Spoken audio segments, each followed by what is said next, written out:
It's been a little over 6 years since I made my first video on the Blickman Quick Carb. I have carbonated hundreds of gallons of beer with this device. And as you can imagine, I've learned a few things along the way. So I'm going to share those tips and tricks with you on how to get the perfect carbonation using the Blickman Quick Carb.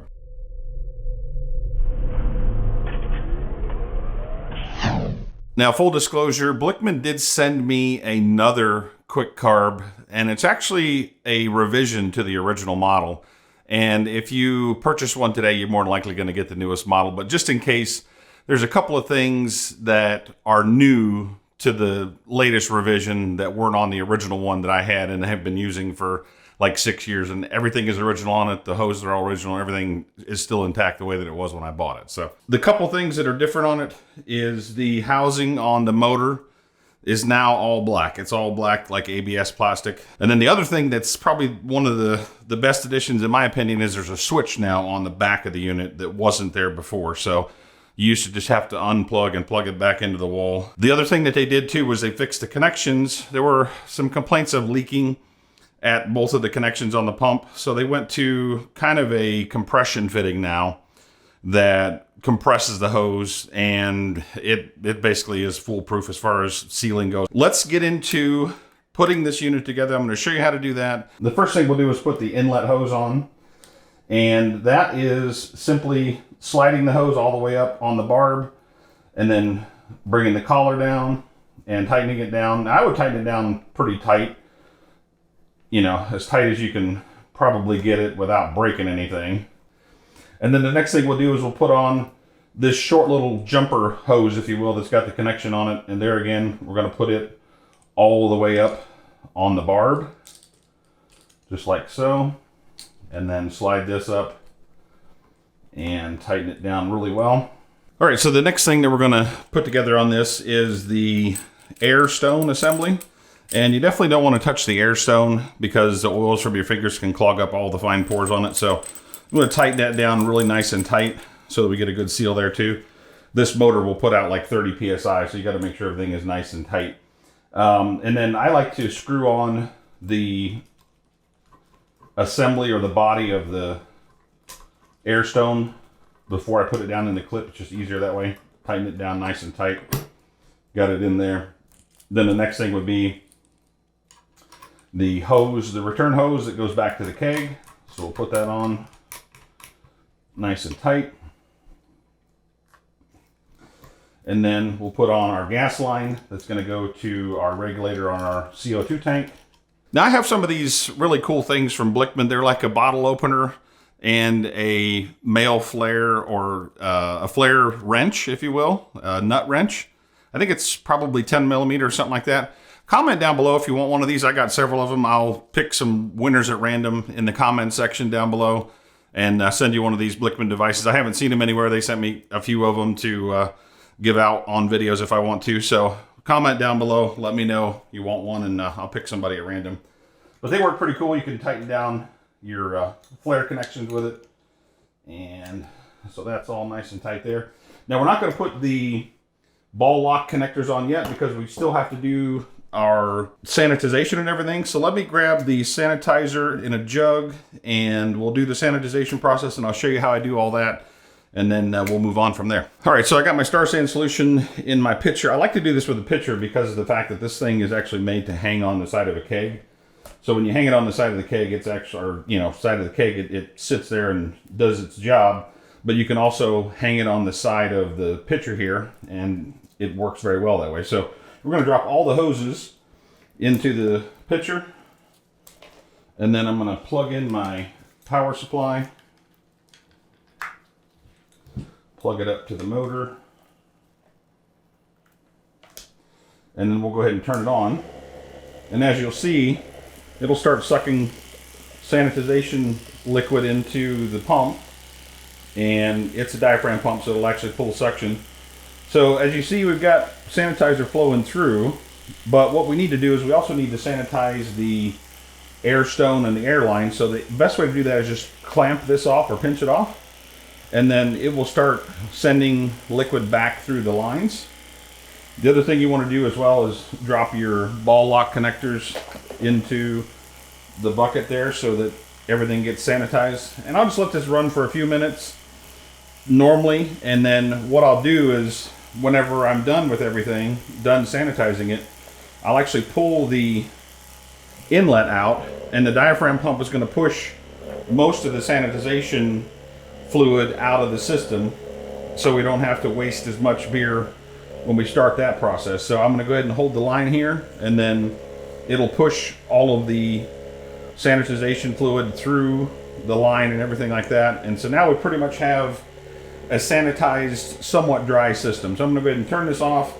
I'm going to go grab the keg, and then we'll get to starting the carbonation, and I'll show you what we got going on with that. All right, so we got our keg. There are a couple important things to note on the keg. Number one, you need to know how cold it is, because we've got this chart that we're going to be going off of for setting the pressure on the regulator on our tank. So we need to know exactly what the temperature of the beer is, or approximately. Now my kegerator, I had it set to 34 degrees, so we know that the beer, it's been in there for like more than 24 hours, so it's good and chilled. So we know it's 34 degrees, and we'll look at the chart to see what that shows as far as, you know, how many PSI we need. The other thing that I recommend, if you don't do this in a kegerator or in a Keezer or whatever, and you do it out on a bench or on the ground like this, like I'm doing here, or even if you can't put the whole unit in your kegerator or Keezer in order to do the carbonation process, I like the keg parkas from More Beer, and it's the Torpedo Keg Slim Line, and it fits over top of regular kegs just fine. And so it'll keep the keg insulated so that it will only raise a few degrees, because generally just running it through the system and all that stuff is going to raise it a few degrees, which we'll address that situation here a little bit later on in the video with another tip that I've got. So the other thing you have to make sure is that you got pressure in the keg. So this has been, I purged the headspace and everything on the keg, but due to it being cold, it pretty much lost any pressure. So I'm just going to put some pressure in there. But what we're going to do is we're actually going to purge all the oxygen and everything out of the lines and everything in the pump with the keg. And what we're going to do is we're going to put the liquid line on the system. Use our handy little Blickman wrench here. I'm going to make sure that we have the outlet that goes back into the keg in a little container here. And we're not going to push much out. We're going to kind of put it on there and let it flow through. And as soon as we see it get flowing through there, we'll pop it off of there. Maybe one more little one to get all the rest of those bubbles out. But that's it. So we'll put that on there like that. Just leave it sitting there. And then I'm going to put the gas line on, the gas fitting on. And then we're going to hook this up to the in on the keg. So I'm going to go ahead and turn it on now and make sure that we've got no pressure in there. And then I'm going to turn this on, and then I'm going to turn the gas on. And what we want to do as far as settings go with the gas, the chart will show you exactly what the PSI should be for the style of beer. So now I'm doing a brown, this is like a brown ale. And so it says 2.20 to 2.59 volumes. And for 34 degrees, 7 PSI. Now this chart pretty much mirrors the chart that you would find for just letting a keg sit under pressure. I find that with the system, you have to increase the pressure higher than what this says. So I've got it set to like 12 PSI, which is what I normally will do if I'm doing this type of beer. And I'm going to purge the pressure out of the keg.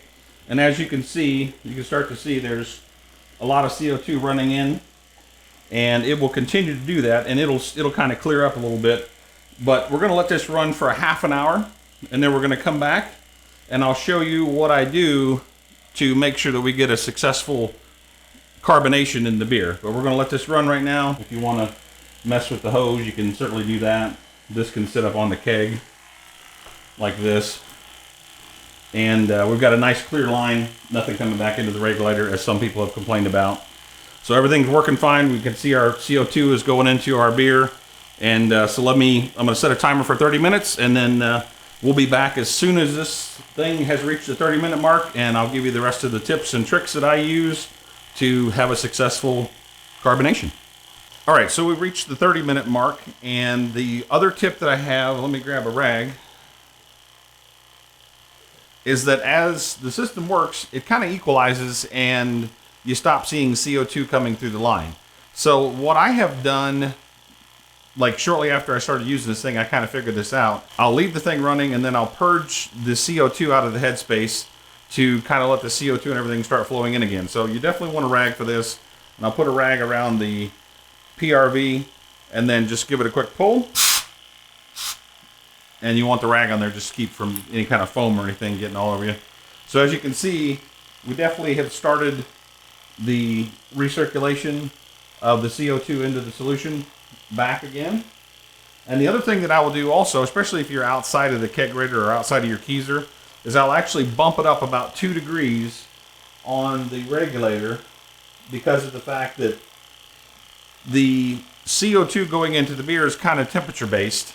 And because the temperature has raised, that actually raises the level or raises the amount of CO2 that you need pressure-wise going into the beer to saturate into it. So now we'll just let this run for another 30 minutes and then we'll come back and we'll unhook everything and I'll show you what our carbonation level is. All right, so it's been an hour. I'm gonna go ahead and flip off the camera. No, I'm gonna flip off the pump and we're gonna disconnect the liquid line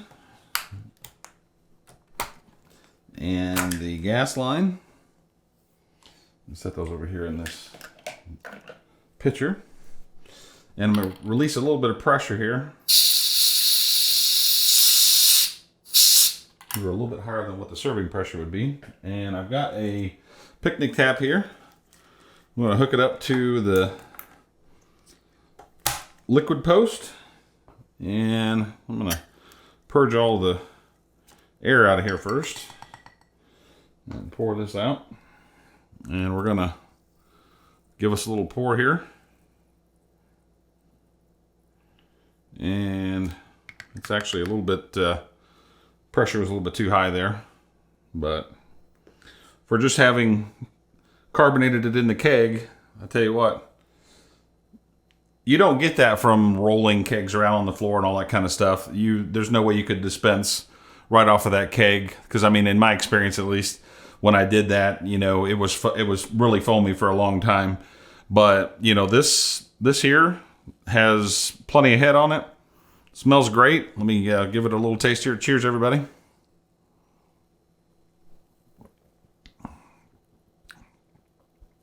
Yeah, I mean, it's got the right carbonation for a brown ale. Just lightly carbonated, not too much. So, you know, this thing works for me every single time. You know, this is not a video to tell you to go buy it. This is mainly to help people that have the unit or are thinking about buying the unit on how to use it. But, you know, I love the thing. I use it all the time. And, you know, if you use the tips that I've shown here in this video, you're going to be successful pretty much every single time. So, cheers. This has been Brian for Short Circuited Brewers. We'll see you on the next video. Oh, leave a comment down below if you have tips or whatever, or you do something different with it. Let me know down below. Maybe I can learn something. Maybe other people can learn something. But have a good one. We'll see you on the next video.